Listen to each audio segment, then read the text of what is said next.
운동하다 죽었습니다. 그날 아침도 평소와 다를 바 없었어요. 새벽 5시 30분 알람이 울리자마자 일어나서 운동복을 갈아입고 현관문을 나섰습니다. 72세 박정환 씨. 동네에서 누구보다 부지런한 분이셨죠. 아니 정말로 제가 40년 넘게 이 동네에서 살면서 이 분처럼 성실한 분은 처음 봤어요. 비가 와도 눈이 와도 몸이 좀 아파도 운동이 건강의 비결이야 하시면서 하루도 빠지지 않고 5년째 새벽 등산을 하셨던 분입니다. 그런데 그날은 정말 달랐어요. 산 중턱, 평소에 늘 지나던 그 바위 앞에서였습니다. 갑자기 가슴을 움켜쥐시더니 오늘 좀 이상하네 하시면서 주저앉으셨어요. 함께 운동하던 친구분이 깜짝 놀라서 등을 두드려 드렸는데 벌써 의식을 잃으신 상태였어요. 119가 올 때까지 심폐소생술을 하고 난리가 났지만 이미 늦었습니다. 그렇게 건강하셨던 분이 그날 아침을 끝으로 다시는 집으로 돌아오지 못하셨어요. 안녕하세요. 저는 정태현입니다. 78살이고요. 50년 동안 재활의학과에서 일해왔습니다. 사실 젊은 의사들은 저를 좀 고집센 영감이라고 해요. 뭐 그럴 수도 있죠. 나이가 들면 다 그렇잖아요. 하지만 제가 지금 말씀드리려는 이야기는 정말 중요합니다. 여러분의 생명과 직결된 이야기예요. 박정환 씨가 돌아가신 후에 부검을 해봤더니 심장의 좌전하행지동맥이 90% 이상 막혀 있었어요. 혈관벽이 두꺼워지고 석회화까지 진행된 상태였죠. 그런데 이게 하루아침에 생긴 게 아니라는 거예요. 5년간 새벽마다 가파른 산을 무리해서 오르면서 조금씩 심장이 망가져 왔던 겁니다. 본인은 건강해진다고 생각하면서. 이분만이 아니에요. 저만 해도 지난 1년 동안 운동 때문에 응급실에 실려온 60세 이상 환자를 23명이나 봤어요. 23명이요? 지난달에도 75세 김영수 씨가 헬스장에서 벤치프레스 하다가 어깨가 완전히 찢어졌고 그저께는 80세 이술래 할머니가 TV 보면서 따라한 요가 동작 때문에 허리를 다쳐서 응급실에 실려왔어요. 실제로 말이에요. 지금 제 핸드폰에 들어있는 사진을 보여드리고 싶을 정도예요. 운동하다가 망가진 어르신들의 엑스레이 사진들. 정말 끔찍해요. 저도 젊을 때는 몰랐습니다. 아니, 솔직히 말하면 몰랐다기보다는 무시했어요. 운동은 무조건 좋은 거야. 많이 하면 할수록 건강해져 이렇게 생각했거든요. 환자분들에게도 그렇게 말했고요. 선생님, 무릎이 아픈데요? 하시면 더 많이 걸으세요 이랬고, 어깨가 아픈데요? 하시면 팔 운동 더 하세요 이랬어요. 지금 생각해보면 정말 미안한 일이었어요. 그런데 나이가 들고 경험이 쌓이면서 깨달았습니다. 60세 이후에는 운동이 약이 될 수도 있지만 독이 될 수도 있다는 걸요. 아니, 잘못하면 정말로 목숨까지 잃을 수 있어요. 그래서 오늘 이 영상을 찍게 됐습니다. 더 늦기 전에, 더 많은 분들이 다치기 전에 진실을 말씀드리고 싶어서요. 오늘 제가 말씀드릴 10가지 운동 습관, 이 중에 하나라도 하고 계시면 정말로 진짜로 당장 멈추세요. 저는 농담이나 과장으로 하는 말이 아닙니다. 이것들은 여러분의 수명을 10년, 아니 20년까지도 줄일 수 있는 정말 위험한 습관들이에요. 제가 50년 동안 의사를 하면서 직접 본 끔찍한 사례들을 바탕으로 말씀드리는 거예요. 혹시 그럼 내가 뭘 잘못하고 있는 거지? 하면서 불안해하지 마세요. 끝까지 들어보시면 올바른 방법도 자세히 알려드릴 테니까요. 그리고 중간중간에 제가 직접 시연도 해드릴게요. 78살 영감이 뭘 하겠냐고요? 하하, 나이는 먹었어도 아직은 몸을 움직일 수 있거든요. 지금 바로 구독 버튼 누르시고 알림 설정까지 해두세요. 이런 생명과 직결된 정보를 놓치시면 정말 후회하실 거예요. 그리고 좋아요도 꼭 눌러주세요. 더 많은 분들이 이 영상을 보실 수 있도록요. 자, 그럼 첫 번째부터 말씀드릴게요.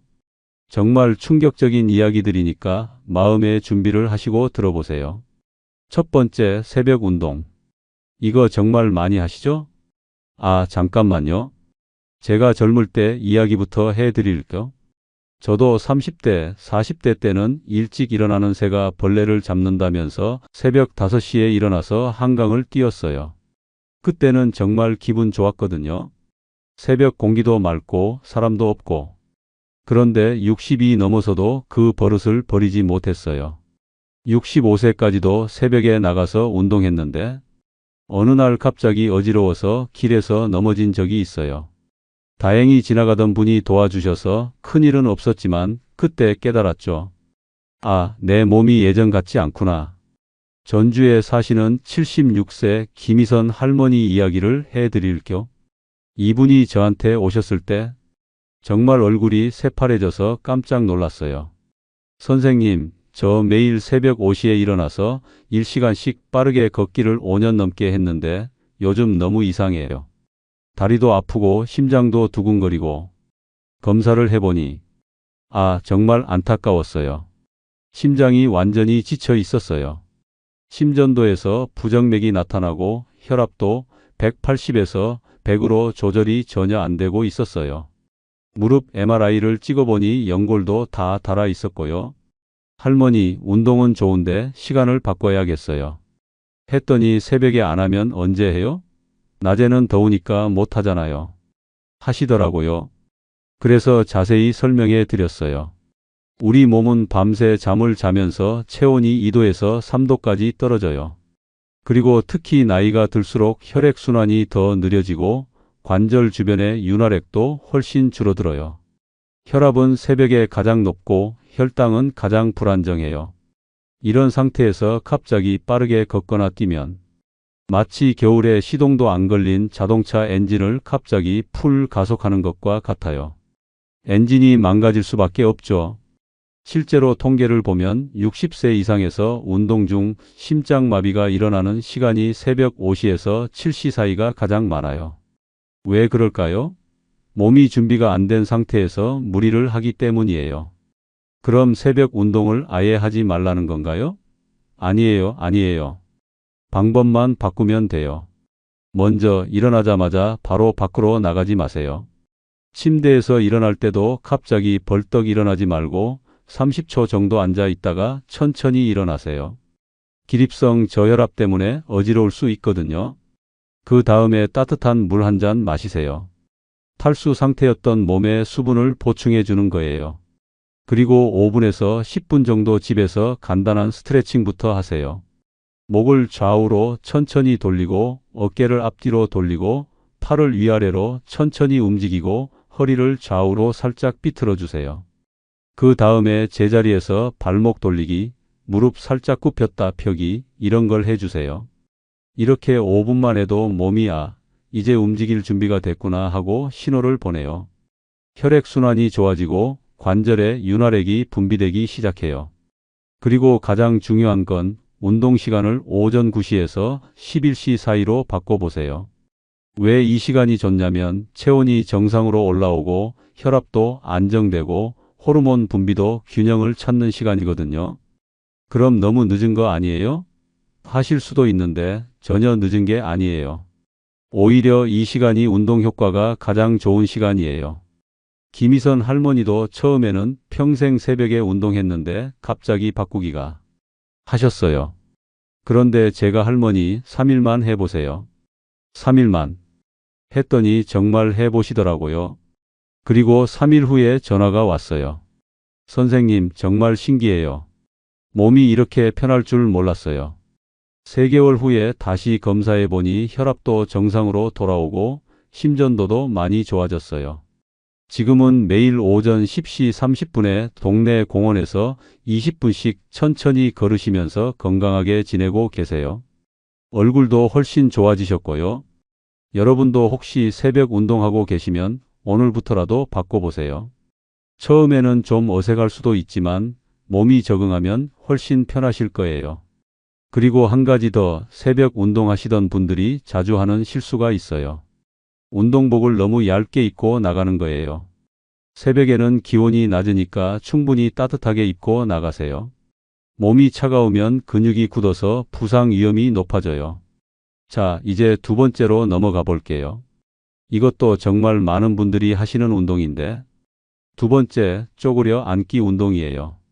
스쿼트라고도 하죠. 아, 이거 말하면서 제가 좀 부끄러운 이야기를 해드릴게요. 저도 65세 때까지 매일 아침 스쿼트를 100개씩 했어요. 의사가 솔선수범해야지 하면서요. 그런데 어느 날 갑자기 무릎에서 뚝 소리가 나면서 아프기 시작했어요. 동료 의사한테 검사를 받아보니 반월판이 손상되어 있더라고요. 그때 깨달았죠. 내가 환자들한테 이런 걸 권했구나. 정말 많은 어르신들이 다리에 힘이 있어야 오래 산다는 말을 듣고 스쿼트를 열심히 하세요. 젊은 사람들이 하는 걸 보면 정말 쉬워 보이거든요. 그래서 나도 할 수 있겠네 하면서 따라 하시는데, 경남 거창에서 올라오신 75세 박정옥 할머니 이야기를 해드릴게요. 이분이 저한테 왔을 때 정말 걸어오는 모습이 안쓰러웠어요. 다리를 절뚝거리면서 오시더라고요. 선생님, 제가 TV에서 허벅지 힘이 있어야 오래 산다고 해서 매일 앉았다 일어나기를 50번씩 했어요. 처음에는 정말 좋았어요. 허벅지가 단단해지는 것 같고 힘도 생기는 것 같고. 그런데 몇 주 후부터 무릎에서 뚝뚝 소리가 나기 시작했대요. 그래도 운동 효과겠지, 조금 아픈 건 당연하지 하면서 계속 하셨는데, 어느 날 아침에 화장실에서 일어나려다가 무릎이 너무 아파서 주저앉으셨어요. 그 다음부터는 계단 내려가는 것도 무서워지셨고요. 병원에서 MRI를 찍어보니 무릎 연골이 거의 다 닳아 있었어요. 반월판도 여러 곳이 찢어져 있었고요. 할머니, 이거 수술을 해야 할 수도 있어요. 했더니 울음을 터뜨리시더라고요. 건강해지려고 한 운동인데 왜 이렇게 됐을까요? 하시면서 정말 마음이 아팠어요. 좋은 의도로 시작한 운동이 이런 결과를 가져오다니. 왜 이런 일이 벌어질까요? 쪼그려 앉는 자세, 특히 무릎이 발끝보다 앞으로 나가고 허리가 구부정하게 꺾인 상태로 하는 스쿼트 동작은 무릎에 엄청난 압력을 가해요. 정확히 얼마나 가해지는지 아세요? 무릎의 체중의 7배에서 8배까지 압력이 가해져요. 70kg인 분이라면 무릎에 500kg 가까운 무게가 눌리는 거예요. 젊을 때는 연골이 두껍고 탄력이 있어서 견딜 수 있어요. 그런데 60세가 넘으면 연골이 얇아지고 탄력도 떨어져요. 윤활액도 줄어들고요. 그런 상태에서 500kg의 압력을 반복적으로 받으면 연골이 버틸 수가 없어요. 특히 무릎에서 뚝뚝 소리가 난다는 건 이미 연골이 손상되기 시작했다는 신호예요. 그런데도 소리 나는 게 운동 효과야 하면서 계속 하시는 분들이 많아요. 정말 위험한 생각이에요. 부산에 사시는 72세 최영수 할아버지도 비슷한 경험을 하셨어요. 매일 아침 스쿼트를 100개씩 하시다가 어느 날부터 무릎이 붓기 시작했어요. 그래도 운동을 중단하면 안 된다면서 계속 하셨는데, 결국 무릎에 물이 차서 주사기로 뽑아내는 시술을 받으셔야 했어요. 그것도 한 번이 아니라 3번이나요? 그럼 다리 근육 운동을 아예 하지 말라는 건가요? 아니에요. 방법만 바꾸면 돼요. 쪼그려 앉는 대신 의자에 앉았다 일어나는 동작으로 바꿔보세요. 의자 높이가 중요한데 앉았을 때 무릎이 90도 정도 굽어지는 높이가 좋아요. 너무 낮은 의자는 여전히 무릎에 부담을 주거든요. 앉았다 일어날 때 자세도 정말 중요해요. 발은 어깨 너비로 벌리고 발끝은 약간 바깥쪽을 향하게 하세요. 그리고 가장 중요한 건 무릎이 발끝 앞으로 나가지 않도록 하는 거예요. 일어날 때는 허리를 곧게 펴고 시선은 정면을 보면서 엉덩이를 앞으로 밀면서 천천히 일어나세요. 무릎에 힘을 주는 게 아니라 엉덩이와 허벅지 뒤쪽 근육을 사용하는 느낌으로요. 앉을 때는 반대로 엉덩이를 뒤로 빼면서 천천히 앉으세요. 마치 뒤에 있는 의자를 확인하면서 앉는 것처럼요. 횟수도 중요해요. 처음에는 5번만 하세요.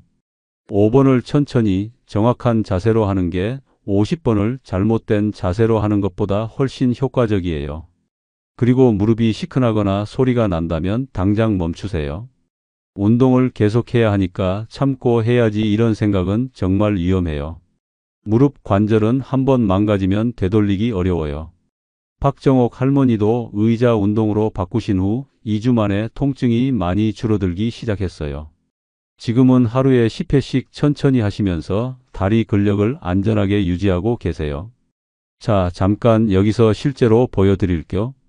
의자에 앉아서 이렇게 발을 어깨 너비로 벌리고 허리를 곧게 펴고 천천히 일어납니다. 무릎이 발끝 앞으로 나가지 않게 조심하면서요. 그리고 천천히 앉습니다. 무릎에 전혀 무리가 안 가죠? 이게 바로 안전한 다리 운동이에요. 혹시 지금도 쪼그려 앉기 운동하고 계신 분들 계세요? 오늘부터라도 의자 운동으로 바꿔보세요. 그리고 댓글에 의자 운동으로 바꿔보니 무릎이 편해요. 이런 후기 남겨주시면 다른 분들에게 큰 도움이 될 거예요. 자, 이제 세 번째로 넘어가 볼까요? 이건 제가 말하기가 좀 그런데 어르신들이 워낙 좋아하시는 운동이거든요. 세 번째, 등산이에요. 아, 이거 말하면 저한테 화내실 분들 많을 거예요. 등산이 뭐가 나빠? 하시면서요.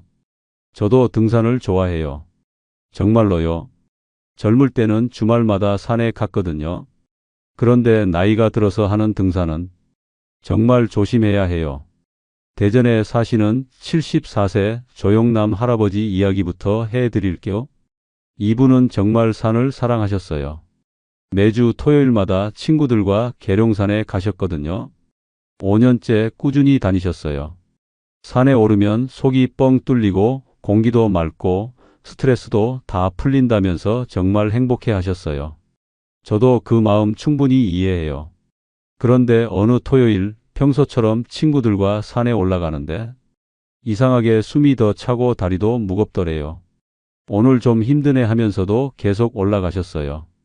그런데 산 중턱쯤에서 갑자기 가슴이 답답해지기 시작했어요. 식은 땀도 나고 어지럽기도 하고 잠깐 쉬었다 가자 하면서 바위에 앉으셨는데 가슴 통증이 점점 심해졌어요. 함께 가신 친구분이 이거 심상치 않다 하면서 119를 부르셨어요. 산 중턱이라 구급차가 올라올 수 없어서 헬기가 왔대요. 병원에서 응급검사를 받으니 급성 협심증이었어요. 심장 혈관이 90% 이상 막혀 있었고 당장 스텐트 시술을 받아야 하는 상황이었어요. 의료진이 30분만 늦었으면 정말 위험했을 뻔했다고 하더래요. 그 등산이 바로 심장에 마지막 경고를 보내던 순간이었던 거예요. 선생님, 그럼 산을 아예 가면 안 되는 건가요? 하고 물어보시더라고요. 산 자체가 문제가 아니에요. 산 오르는 방식이 문제예요. 가파른 오르막에서 숨이 차도록 심장이 터질 것 같도록 올라가는 게 문제예요. 젊은 사람들도 힘든 코스를 60세, 70세가 되어서도 똑같이 하려고 하면 심장이 감당할 수 없어요. 특히 60세 이후에는 심장의 예비 능력이 많이 줄어들어 있어요. 젊을 때는 심박수가 분당 180까지 올라가도 괜찮았는데 나이가 들면 140만 넘어도 위험할 수 있어요. 강원도 춘천에 사시는 71세 김병철 할아버지도 비슷한 경험을 하셨어요. 설악산 울산 바위에 다녀오신 후 며칠 동안 가슴이 답답하고 계단만 올라도 숨이 차셨다고 하더군요. 검사해 보니 심장 근육에 산소가 부족했던 흔적이 남아 있었어요. 심장이 나 힘들어 라고 신호를 보낸 거죠. 그럼 등산을 아예 하지 말라는 건가요? 아니에요, 아니에요. 저도 지금도 가끔 산에 가요. 다만 방법을 완전히 바꿨어요. 첫 번째, 가파른 산 대신 경사가 완만한 둘레길이나 산책로 수준의 코스를 선택하세요. 경사도가 10도를 넘지 않는 완만한 길이 좋아요. 정상을 목표로 하지 마세요. 산 정상에 꼭 올라가야 산에 간 보람이 있다는 생각 버리시고 기분 좋게 걸을 수 있는 수준에서 즐기세요. 두 번째, 절대 혼자 가지 마시고 꼭 누군가와 함께 가세요. 그리고 핸드폰과 비상 연락 수단을 꼭 챙기셔야 해요. 만약을 대비해서 가족들에게도 어디로 가는지, 몇 시에 돌아올 예정인지 미리 알려두세요. 세 번째, 중간중간 반드시 앉아서 쉬는 시간을 넣어주세요. 10분 걷고 2분에서 3분 쉬기를 반복하세요. 그럼 너무 자주 쉬는 거 아니에요? 하실 수도 있는데 전혀 그렇지 않아요. 심장이 회복할 수 있는 시간이 있어야 몸 전체에 산소가 제대로 전달돼요. 네 번째, 등산 스틱을 반드시 사용하세요. 스틱은 약한 사람이 쓰는 거야. 이런 생각 버리세요. 스틱은 허세가 아니라 관절을 보호하는 의료기구 같은 거예요. 특히 내려올 때는 더욱 중요해요. 올라갈 때보다 내려올 때 무릎에 더 큰 충격이 가해지거든요. 스틱 없이 내려오면 무릎이 감당해야 할 충격이 체중의 3배에서 4배까지 증가해요. 다섯 번째, 내려올 때는 무릎을 살짝 굽힌 채로 천천히 내려오세요. 무릎을 쭉 펴고 내려오면 관절에 직접적인 충격이 가해져요. 그리고 보폭을 줄이세요. 큰 보폭으로 성큼성큼 내려오지 말고 작은 보폭으로 조심조심 내려오세요. 여섯 번째, 날씨를 꼭 확인하세요. 바람이 강하거나 기온이 너무 낮으면 혈압이 올라갈 수 있어요. 그런 날은 과감히 포기하세요. 조영남 할아버지도 퇴원하신 후에 이렇게 바뀌셨어요. 이제는 집 근처 둘레길 중심으로 30분씩 천천히 걸으시면서 자연을 즐기고 계세요. 예전처럼 정상까지는 못 가지만 오히려 마음이 더 편하고 몸도 덜 피곤하다고 하시더라고요. 혹시 지금도 산에 오르니까 땀이 쫙 나서 시원해. 근데 요즘은 숨이 좀 차고 다리가 후들거린다 하시는 분들 계세요? 그건 단순한 피곤이 아니라 몸이 보내는 위험 신호일 수도 있어요. 지금 이 순간만큼은 한 발짝 천천히 한숨 더 여유롭게 심장을 보호하는 쪽으로 방향을 바꿔주세요. 등산은 꼭 해야 하는 운동이 아니에요. 몸이 괜찮을 때 나에게 맞는 길에서 안전하게 하는 것만이 진짜 건강한 등산이에요. 자, 이제 네 번째로 넘어가 볼게요. 이것도 정말 많은 어르신들이 하시는 운동인데, 네 번째, 팔 근력 운동이에요. 생수병 들고 팔 흔드는 거 많이 하시죠? 사실 저도 한때 이런 운동을 권했어요. 팔에 힘이 있어야 일상생활을 혼자서 할 수 있다면서요. 그런데 지금은 정말 후회해요. 서울 강북구에 사시는 80세 이봉자 할머니 이야기를 해드릴게요. 이분이 저한테 오셨을 때 정말 안쓰러웠어요. 팔을 조금만 움직여도 아파하시더라고요. 선생님, 제가 건강 프로그램에서 팔 운동이 중요하다고 해서 매일 2리터 생수병을 들고 팔을 머리 위로 들었다 내렸다 30번씩 했어요. 처음에는 정말 좋았어요.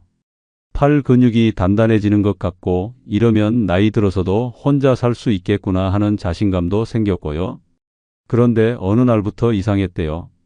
팔이 조금씩 아프기 시작했는데 운동 효과겠지 하면서 계속 하셨어요. 그런데 어느 날 아침에 일어나서 팔을 들려고 하는데 아예 들리지 않더래요. 밤새 통증 때문에 잠도 못 잤어요. 옷 입는 것도 힘들고 머리 감는 것도 할 수 없어서 정말 절망스러웠어요. MRI를 찍어보니 회전근개가 완전히 찢어져 있었어요. 회전근개라는 건 어깨 관절을 감싸고 있는 4개의 중요한 근육과 힘줄인데 이게 반복적인 무리로 찢어진 거예요. 이거 정말 심각한 부상이에요. 심한 경우에는 수술 없이 회복이 어려울 수도 있고 수술을 해도 완전히 예전 상태로 돌아가기 힘들어요. 무엇보다 일상생활 자체가 불편해져요. 왜 이런 일이 벌어졌을까요? 60세 이후에는 어깨 관절 주변 근육이 약해지고 힘줄도 탄력을 잃어요. 그리고 회복 속도도 느려지죠. 그런 상태에서 무거운 걸 들고 팔을 머리 위로 올리는 동작을 반복하면 어깨가 견딜 수 없어요. 특히 팔을 머리 위로 올리는 동작은 어깨 관절에 매우 큰 부담을 줘요. 어깨뼈와 팔뼈 사이 공간이 좁아지면서 회전근개가 눌리고 마찰이 생기거든요. 젊을 때는 근육이 튼튼해서 이런 마찰을 견딜 수 있지만 나이가 들면 조금만 무리해도 염증이 생기고 결국 찢어져요.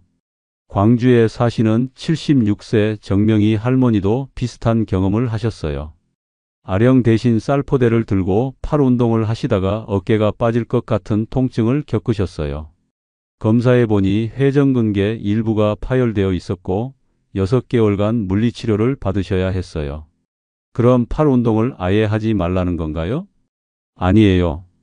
팔 운동도 중요해요. 다만 방법을 바꿔야 해요. 첫 번째, 팔을 머리 위로 들거나 흔드는 운동은 절대 피하세요. 팔은 가슴 높이까지만 들어 올리세요. 그리고 작은 원을 그리듯 천천히 돌리는 동작이 가장 좋아요. 이건 관절에 무리를 주지 않으면서도 어깨 근육을 안전하게 자극할 수 있는 방법이에요. 두 번째, 팔을 뒤로 쭉 젖히는 동작도 피하세요.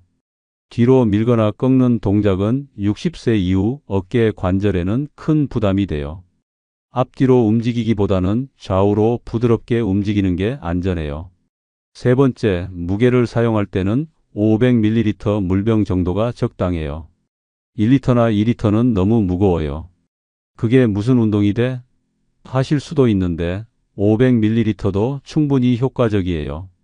가벼운 무게로 천천히 많이 하는 게 무거운 걸로 적게 하는 것보다 훨씬 안전하고 효과도 좋아요.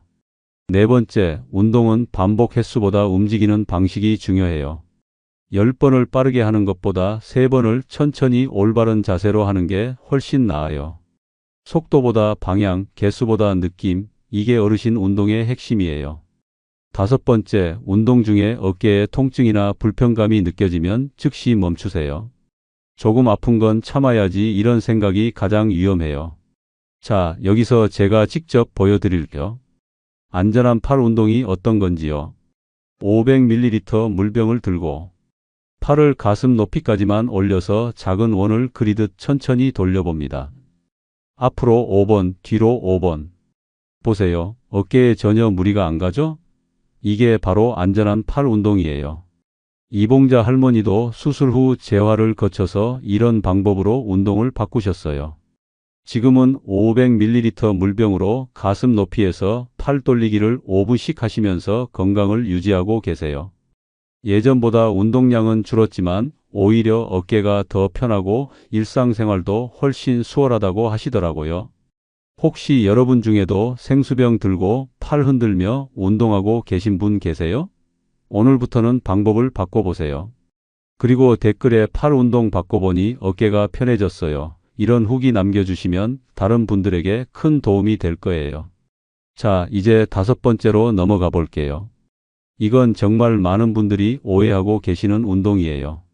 다섯 번째, 하루 만보 걷기예요. 하루 만보는 기본이지 하시는 분들 정말 많으시죠? 저도 한때는 그렇게 생각했어요. 그런데 만보라는 숫자가 어디서 나온 건지 아세요? 사실 이거 일본에서 1960년대에 만보계를 팔기 위해서 만든 마케팅 문구예요. 의학적 근거가 있어서 나온 숫자가 아니에요.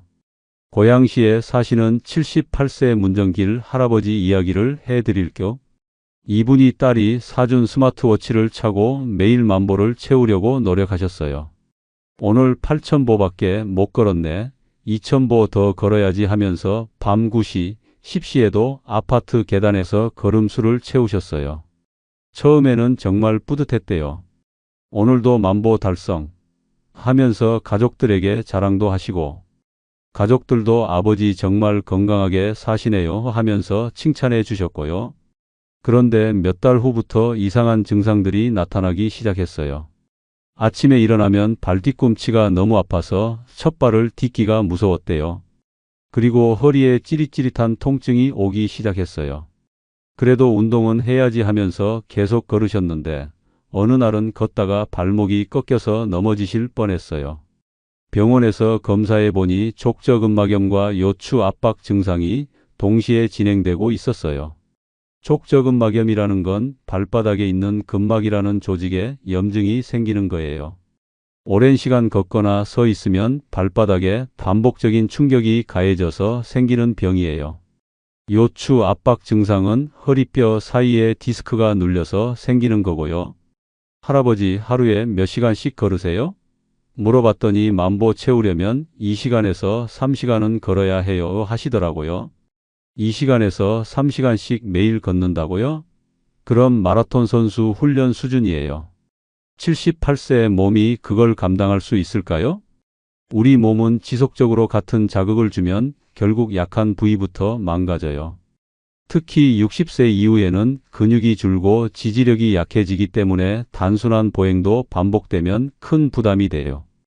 인천에 사시는 73세 박순자 할머니도 비슷한 경험을 하셨어요.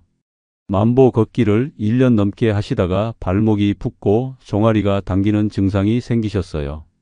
검사해 보니 혈액순환 장애와 근육 피로가 누적된 상태였어요. 그럼 걷기 운동을 아예 하지 말라는 건가요? 아니에요. 걷기는 정말 좋은 운동이에요. 다만 방법을 바꿔야 해요. 첫 번째, 만보 목표는 과감히 버리세요. 숫자에 매달리지 마세요. 걷는 시간은 하루 20분에서 30분 정도가 적당해요. 중간에 벤치에 앉아서 쉬는 시간을 포함해서 천천히 걷는 게 훨씬 효과적이에요. 두 번째, 신발이 정말 중요해요. 바닥이 딱딱하거나 발에 안 맞는 신발은 한 발짝 걸을 때마다 관절을 눌러서 무릎과 허리에 부담을 줘요. 쿠션감 있는 운동화, 발볼이 넉넉하고 뒤꿈치가 말랑한 신발을 선택하세요. 그리고 발 사이즈는 오후에 재는 게 정확해요. 하루 종일 활동하면서 발이 약간 부어있는 상태가 실제 걸을 때의 발 크기와 비슷하거든요. 세 번째, 걷기 전과 후에 스트레칭을 꼭 넣어주세요. 발목 돌리기, 종아리 스트레칭, 허리 펴기 동작을 5분씩만 해도 통증을 크게 줄이고 피로를 덜어줘요. 네 번째, 걷는 속도를 조절하세요. 옆 사람과 대화할 수 있을 정도의 속도가 적당해요. 숨이 차거나 심장이 빨리 뛸 정도로 빠르게 걸으면 오히려 관절에 부담을 줄 수 있어요. 다섯 번째, 걷는 장소도 중요해요. 아스팔트보다는 흙길이나 공원의 우레탄 트랙이 관절에 부담이 적어요. 가능하면 평평하고 부드러운 길을 선택하세요. 여섯 번째, 날씨를 고려하세요. 너무 덥거나 추운 날, 바람이 강한 날은 무리하지 마세요. 실내에서 제자리 걷기를 하는 것도 좋은 대안이에요. 문정길 할아버지도 이렇게 바꾸신 후 2개월 만에 발바닥 통증이 사라지고 허리도 훨씬 편해지셨어요. 지금은 하루 25분씩 집 근처 공원에서 천천히 걸으시면서 건강을 유지하고 계세요. 만보기는 서랍에 넣어두시고 몸의 느낌으로 운동량을 조절하신다고 하더군요. 예전에는 숫자에 쫓기는 기분이었는데 지금은 정말 걷는 게 즐거워요. 몸도 훨씬 편하고요. 하시더라고요. 혹시 지금도 만보 안 채우면 찝찝해서 더 걷는다. 걸으면 무릎이 시큼거리는데 참고 계속 걸었다 이런 분들 계세요? 오늘부터는 한 걸음씩 줄여보세요. 기록보다 몸의 반응이 더 중요해요. 자, 이제 6번째로 넘어가 볼게요. 이건 요즘 정말 흔한 실수 중 하나예요. 6번째, 유튜브 운동 따라하기예요. 요즘 어르신들도 유튜브 정말 많이 보시죠? 저도 가끔 봐요. 시니어 홈트, 집에서 하는 건강운동 영상들이 정말 잘 만들어져 있어요. 이거 하루 10분이면 건강해진대요 하면서 열심히 따라 하시는 분들 많이 봤어요. 그런데 말이에요, 문제가 있어요. 그 영상들 대부분이 젊은 사람 기준으로 만들어진 경우가 많아요. 전라북도 익산에 사시는 72세 김명자 할머니 이야기를 해드릴게요. 이분이 어깨 굽지 않게 해주는 10분 운동이라는 유튜브 영상을 발견하셨어요. 30대로 보이는 젊은 여성 강사가 나와서 설명하는 영상이었어요. 앉아서 팔을 머리 위로 들고 허리를 세운 채로 팔을 빨리빨리 돌리세요. 하루 10분이면 어깨가 쫙 펴져요. 쉬워 보이네 하시면서 매일 30분씩 따라 하셨어요. 처음에는 정말 시원하다 싶었다고 해요. 이거 정말 좋다, 어깨가 시원해진다 하시면서요. 그런데 며칠 지나니까 뭔가 이상했어요. 팔이 조금씩 쑤시기 시작했는데 운동 효과겠지 하면서 계속 하셨어요.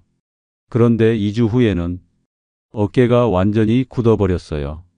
팔을 들 수도 없고 옷 입는 것도 힘들고 머리 감는 것도 할 수 없을 정도로요. 병원에 오셨을 때 검사해 보니 회전근개에 염증이 생기고 어깨뼈 사이가 유착되는 증상이 있었어요. 물리치료를 3개월간 받으셔야 했어요. 왜 이런 일이 벌어졌을까요? 영상 속 강사는 30대였어요.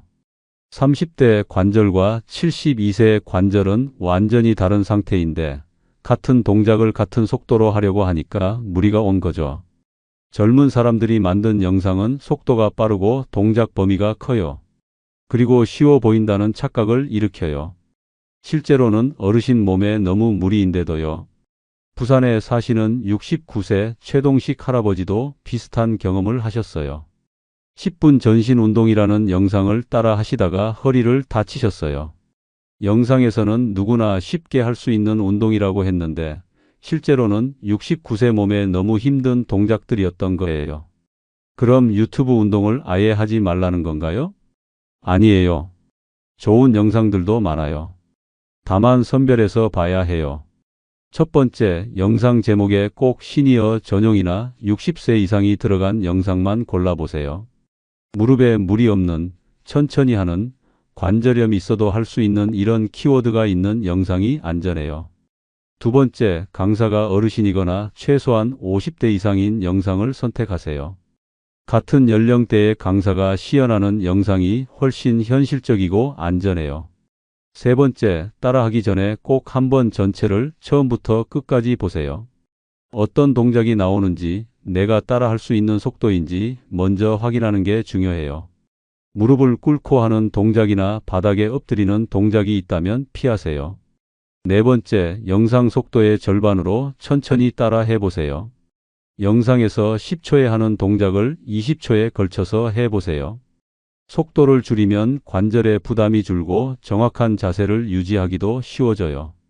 다섯 번째, 운동 중간에 조금이라도 불편하거나 통증이 느껴진다면 그 동작은 즉시 멈추세요. 조금 아픈 건 괜찮겠지? 이 생각이 가장 위험해요. 어르신들의 몸은 젊은 사람들보다 회복이 느리기 때문에 작은 부상도 큰 문제로 이어질 수 있어요. 여섯 번째, 신뢰할 수 있는 채널을 찾아보세요. 재활의학과 의사나 물리치료사가 직접 운영하는 채널 또는 실제 어르신들이 출연해서 함께하는 영상들이 더 안전해요. 일곱 번째, 댓글을 확인해 보세요. 같은 연령대 분들이 따라 해봤는데 좋더라 하는 후기가 있는 영상이 신뢰할 만해요. 반대로 너무 힘들다, 아프다는 댓글이 많으면 피하는 게 좋고요. 김명자 할머니도 어깨 치료 후에 시니어 전용 영상으로 바꾸셨어요. 지금은 본인 몸에 맞는 속도로 꾸준히 운동하고 계세요. 예전에는 영상에 맞추려고 무리했는데 지금은 내 몸에 맞춰서 하니까 훨씬 편해요. 효과도 더 좋은 것 같고요. 하시더라고요. 혹시 오늘도 유튜브 틀어놓고 따라 하시다가 좀 아프지만 그래도 해야지 하신 분 계세요? 이제부터는 영상보다 내 몸의 느낌을 먼저 믿어주세요. 운동은 보여주는 사람이 아니라 움직이는 내가 중심이 되어야 효과가 나요. 자, 이제 일곱 번째로 넘어가 볼게요. 일곱 번째, 매일 운동 강박이에요. 하루라도 빼먹으면 안 된다 하시는 분들이 계세요. 저도 그런 적이 있어요. 젊을 때는 운동은 매일 해야 효과가 있다고 생각했거든요. 그런데 나이가 들수록 깨달았어요. 쉬는 것도 운동만큼 중요하다는 걸요. 포항 북구에 사시는 80세 정수진 할머니 이야기를 해드릴게요. 이분이 매일 아파트 계단 20층을 오르내리셨어요. 1년 넘게 하루도 빠지지 않고요. 심장이 튼튼해질 거야 하시면서 비가 와도 눈이 와도 계단을 오르셨어요. 하루라도 빠지면 오늘 운동 안 했네 하면서 불안해 하셨죠. 가족들이 어머니 좀 쉬세요 해도 운동을 멈추면 몸이 약해진다면서 계속 하셨어요. 그런데 몇 달 후부터 이상한 증상들이 나타나기 시작했어요. 다리에 힘이 빠지고 이유 없이 피곤하고 밥맛도 없고 잠도 잘 안 오셨어요. 그런데도 운동을 더 해야 건강해지겠지 하면서 오히려 운동량을 늘리셨어요. 병원에 오셔서 혈액 검사를 해보니 정말 놀랐어요. 근육 손상 수치가 엄청나게 높았어요. 수치가 정상의 5배가 넘었어요. 이건 근육이 지속적으로 손상되면서 회복이 안 되고 있다는 뜻이에요. 일종의 과훈련 증후군이었어요. 할머니, 운동을 너무 많이 하셨어요. 몸이 회복할 시간이 없어서 오히려 근육이 망가지고 있어요. 그런데 이런 분들의 특징이 있어요. 몸이 힘들고 아픈데도 운동을 멈추지 못해요. 마치 중독된 것처럼요. 그럼 하루만 쉬면 되겠네요?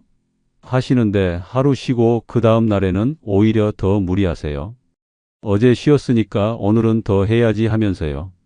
대구에 사시는 75세 박영수 할아버지도 비슷했어요.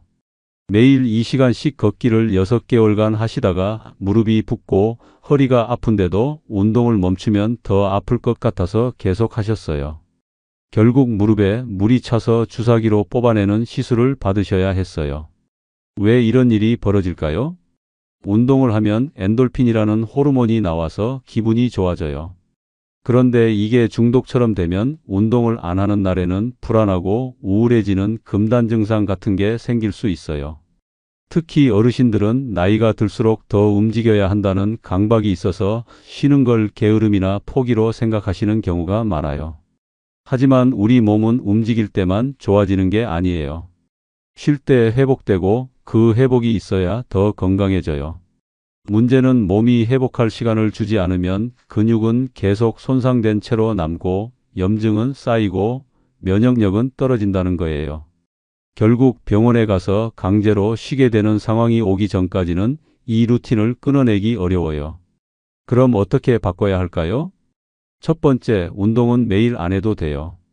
오히려 하루 운동, 하루 휴식이나 3일 운동, 2일 휴식 이런 방식이 훨씬 건강하고 안전해요. 근육이 회복할 시간이 있어야 더 강해질 수 있거든요. 두 번째, 운동하지 않는 날도 내 몸을 위한 소중한 날이라고 생각하세요. 가볍게 스트레칭하고 따뜻한 물 마시고 좋아하는 음악 들으면서 쉬는 시간 자체가 몸에는 회복의 에너지로 작용해요. 세 번째, 쉬는 날에는 죄책감을 느끼지 마세요.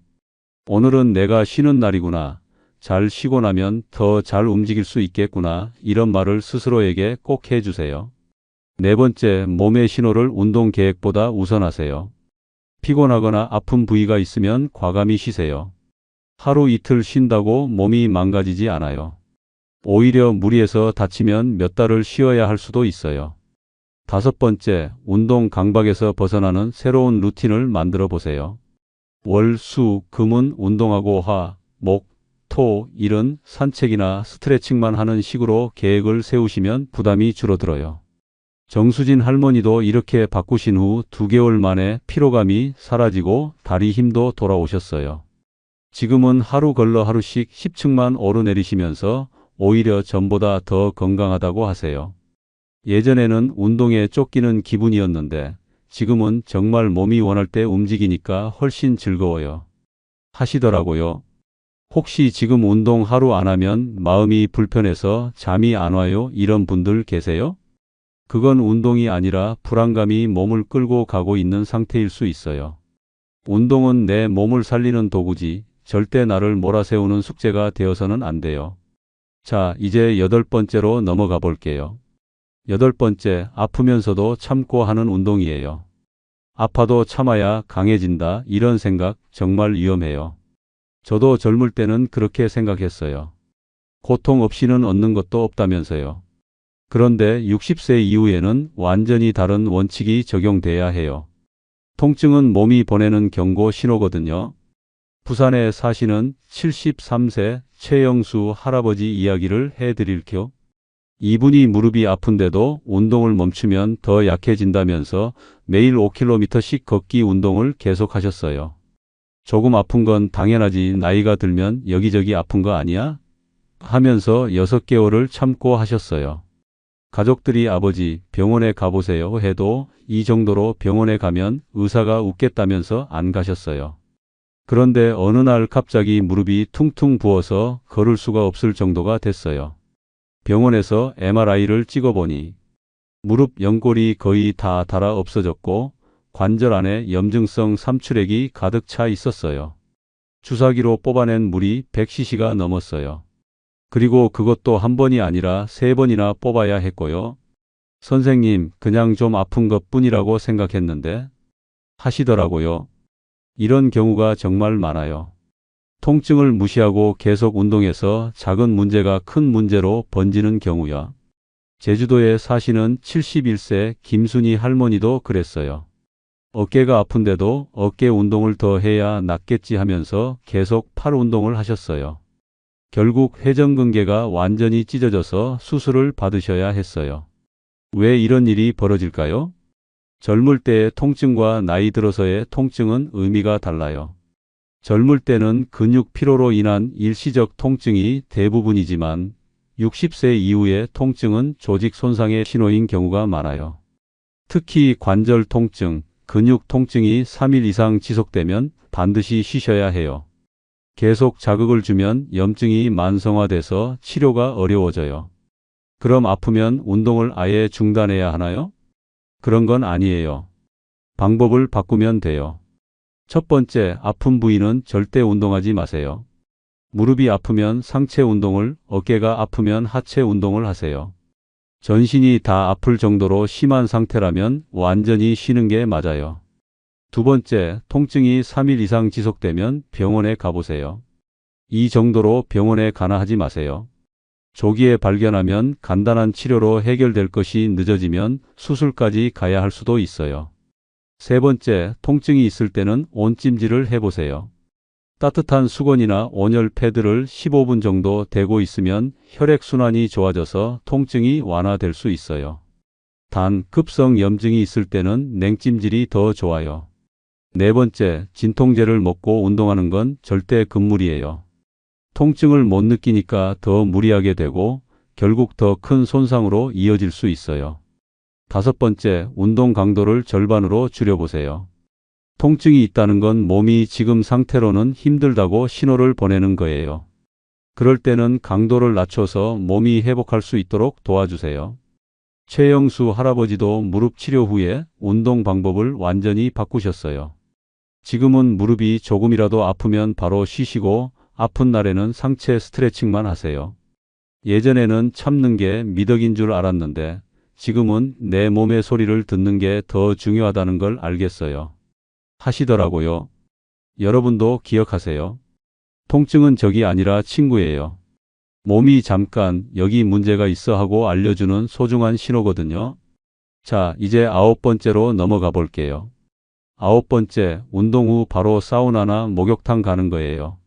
운동 후에 뜨거운 탕에 들어가면 피로가 싹 풀린다 하시는 분들 많으시죠? 저도 젊을 때는 그렇게 했어요. 그런데 60세 이후에는 정말 위험할 수 있어요. 광주에 사시는 77세 박영철 할아버지 이야기를 해드릴게요. 이분이 매일 아침 30분 걷기 운동을 하신 후에 바로 동네 목욕탕에 가셨어요. 운동 후 뜨거운 탕이 최고야 하시면서 5년 넘게 그렇게 하셨어요. 그런데 어느 날 탕에 들어가자마자 갑자기 어지러워서 쓰러지셨어요. 다행히 목욕탕 사장님이 빨리 발견해서 119를 불렀지만 정말 위험한 상황이었어요. 병원에서 검사해 보니 급성 저혈압이었어요. 혈압이 갑자기 확 떨어진 거죠. 왜 이런 일이 벌어졌을까요? 운동을 하면 혈관이 확장돼요. 특히 근육에 있는 혈관들이 많이 확장되죠. 그런 상태에서 뜨거운 물에 들어가면 전신 혈관이 더욱 확장돼요. 그러면 혈압이 급격히 떨어지면서 뇌로 가는 혈액이 부족해져요. 그래서 어지럽고 쓰러지는 거예요. 젊을 때는 심장이 빨리 뛰면서 혈압을 조절할 수 있지만 나이가 들면 이런 조절 능력이 떨어져요. 특히 혈압약을 드시는 분들은 더욱 위험해요. 약 때문에 혈압이 낮아진 상태에서 운동하고 뜨거운 물에 들어가면 정말 위험할 수 있어요. 인천에 사시는 74세 최순덕 할머니도 비슷한 경험을 하셨어요. 헬스장에서 운동하고 바로 사우나에 들어갔다가 의식을 잃으셨어요. 그럼 운동 후에 목욕을 아예 하지 말라는 건가요? 아니에요. 방법만 바꾸면 돼요. 첫 번째, 운동 직후에 바로 뜨거운 물에 들어가지 마세요. 최소 30분, 가능하면 1시간은 쉬신 후에 들어가세요. 그 시간 동안 몸이 안정을 찾을 수 있어요. 두 번째, 물 온도를 확인하세요. 너무 뜨거운 물은 피하시고 미지근한 정도의 온도가 좋아요. 손목으로 온도를 확인해 보시고 조금 따뜻한 애 정도면 적당해요. 세 번째, 사우나는 피하세요. 특히 90도가 넘는 고온 사우나는 혈압 변화가 심해서 위험해요. 대신 반신욕이나 족욕을 해보세요. 네 번째, 들어가기 전에 물을 마셔주세요. 운동으로 탈수된 상태에서 뜨거운 물에 들어가면 더 위험해요. 물 한 잔 정도 마시고 들어가세요. 다섯 번째, 혈압약을 드시는 분들은 특히 조심하세요. 평소보다 어지럼증이 심하거나 기운이 없으면 그날은 목욕을 피하는 게 좋아요. 여섯 번째, 목욕탕에서도 갑자기 일어나지 마세요. 앉아서 목욕하시다가 일어날 때는 천천히 벽이나 손잡이를 잡고 일어나세요. 박영철 할아버지도 이렇게 바꾸신 후 한 번도 어지러운 증상이 없으셨어요.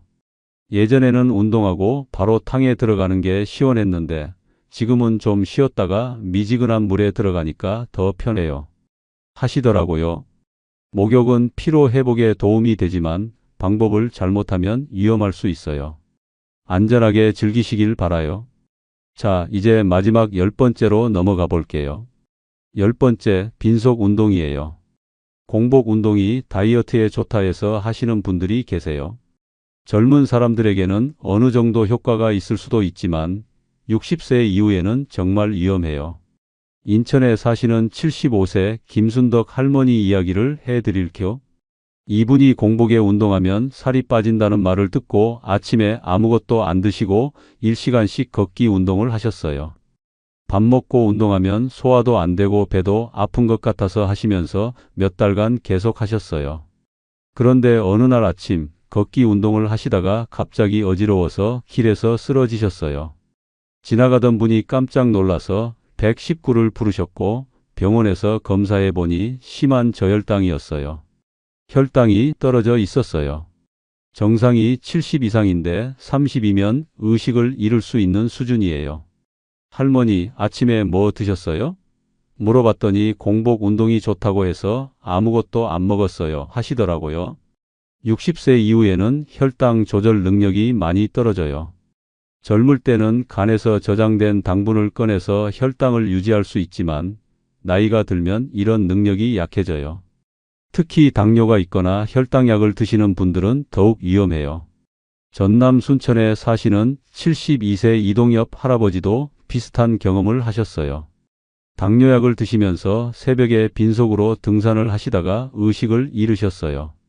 그럼 운동 전에 많이 먹어야 하나요? 그런 것도 아니에요. 적당히만 드시면 돼요. 첫 번째, 운동 30분 전에 가벼운 간식을 드세요. 바나나 반 개, 식빵 한 조각, 우유 한 잔 정도면 충분해요. 너무 많이 드시면 소화에 부담이 될 수 있거든요. 두 번째, 당분이 있는 음식이 좋아요. 운동할 때 바로 에너지로 쓸 수 있거든요. 꿀물 한 잔이나 과일 조금도 좋아요. 세 번째, 물을 충분히 드세요. 밤새 탈수된 상태에서 운동하면 더 위험해요. 운동 전에 물 한 잔, 운동 중간에도 조금씩 마시세요. 네 번째, 당뇨가 있으신 분들은 혈당을 체크해 보세요. 혈당이 100 이하면 운동을 피하시는 게 좋아요. 그리고 운동 후에도 혈당을 확인해 보세요. 다섯 번째, 어지럽거나 식은땀이 나면 즉시 중단하세요. 이런 증상은 저혈당의 초기 신호일 수 있어요. 바로 당분이 있는 음료를 마시시고 쉬세요. 여섯 번째, 운동 강도를 낮추세요. 빈속 상태에서는 평소보다 강도를 절반으로 줄이는 게 안전해요. 김순덕 할머니도 이렇게 바꾸신 후 한 번도 어지러운 증상이 없으셨어요. 바나나 반 개만 먹고 운동해도 훨씬 힘이 나고 안전해요. 왜 진작 이렇게 안 했을까 싶어요. 하시더라고요. 여러분도 기억하세요. 공복 운동은 젊은 사람들의 이야기예요. 우리 나이에는 안전이 최우선이에요. 자, 지금까지 10가지 위험한 운동 습관을 말씀드렸는데요. 정말 긴 이야기였죠? 90분이나 되니까 지치셨을 텐데 끝까지 들어주셔서 고마워요. 혹시 이 중에 하나라도 하고 계신 게 있나요? 있으시면 정말로 오늘부터라도 바꿔보세요. 사실 저도 젊을 때는 이런 걸 모르고 환자분들에게 잘못된 조언을 한 적이 많아요. 그때 그분들에게 정말 미안한 마음이에요. 더 많이 움직이세요. 조금 아픈 건 참으세요. 매일 하세요. 이런 말들을 지금 생각해보면 정말 무책임한 말이었어요. 그래서 이렇게 영상을 찍게 됐어요. 더 늦기 전에, 더 많은 분들이 다치기 전에 진실을 말씀드리고 싶어서요. 제가 50년 동안 의사를 하면서 깨달은 건 운동은 내 몸을 괴롭히는 게 아니라 내 몸을 돌보는 거라는 거예요. 조금 느리더라도 안전하게, 조금 적더라도 꾸준하게 하는 게 진짜 건강한 운동이에요. 운동할 때 가장 중요한 건 뭔지 아세요? 내일도 할 수 있게 하는 거예요.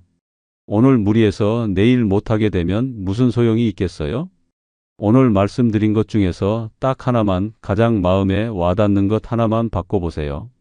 새벽 운동을 오전 10시로 바꾸기, 스쿼트를 의자 운동으로 바꾸기, 만보 대신 20분 걷기, 이런 작은 변화만으로도 몸이 훨씬 편해질 거예요.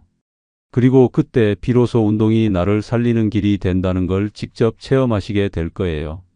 특히 지금 어디선가 아프신 분들, 무릎이나 어깨, 허리가 시큰거리신 분들은 더 늦기 전에 바꿔보세요.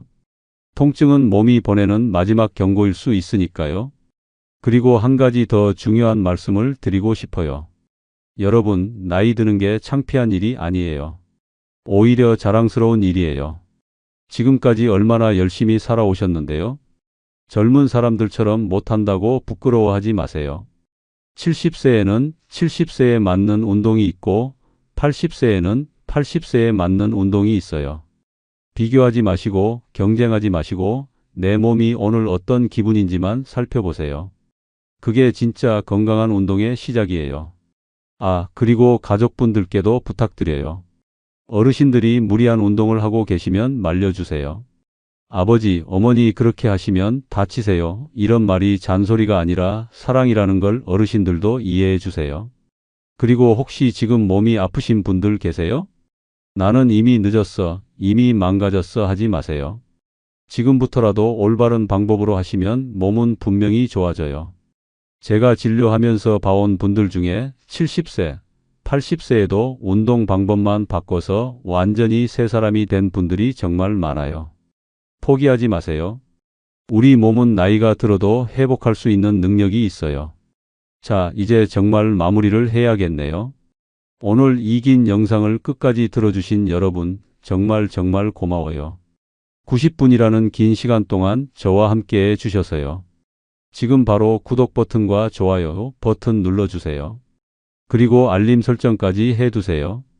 이런 생명과 직결된 소중한 정보를 놓치시면 정말 후회하실 거예요.